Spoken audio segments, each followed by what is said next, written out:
देखी हई आरजेडी के गाना पर भाजपा नाचतिया कि टूटी हो जानी रुकी हो जानी अरे झुकी हो तेजस्वी भैया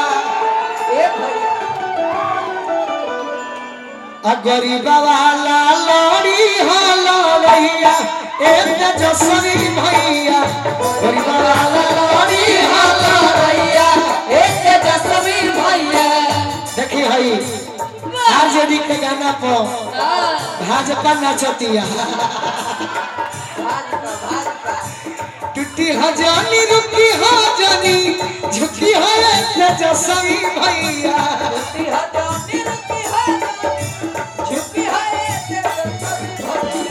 हम नीला लड़ी हो लड़ैया तेजस्वी भैया हम नीला लड़ी हो लड़ैया तेजस्वी भैया हम नीला लड़ी हो लड़ैया। अदिति ई जन माइक में बोल रहे हैं कैसे डरे हम घबराई हम तो जान जा ये ओरिजिनल पलटू राम हवे रात भर एंजॉय करी है बाकी एक माइक में बोलबे करी है इनके नाम पलटू राम है। कहतारी घर में के कनिया राजा जी कहतारी घर में के कनिया अरे सब कैसे आगे लोलते दिया सब कैसे आगे जल्दी से धैली तोरे निया राजा जी घरे आज धोई के चले निया राजा जी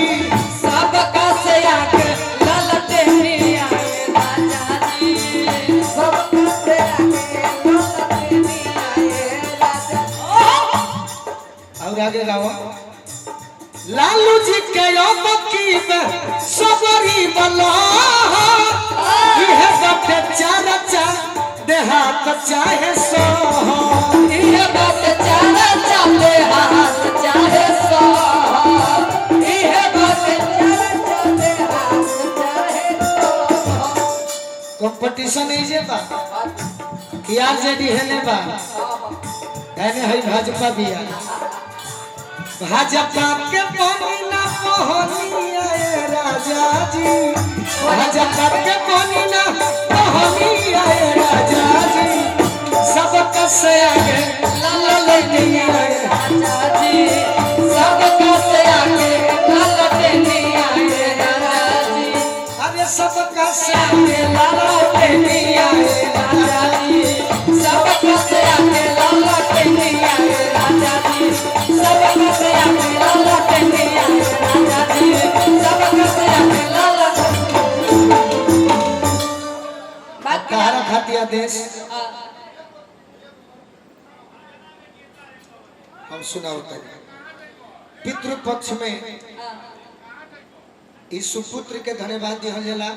एगो कम से कम निर्गुण आ गई तो सुने वाला सुन लिए यूट्यूब वाला भाई भी चढ़ा दे लेकिन एगो गईबू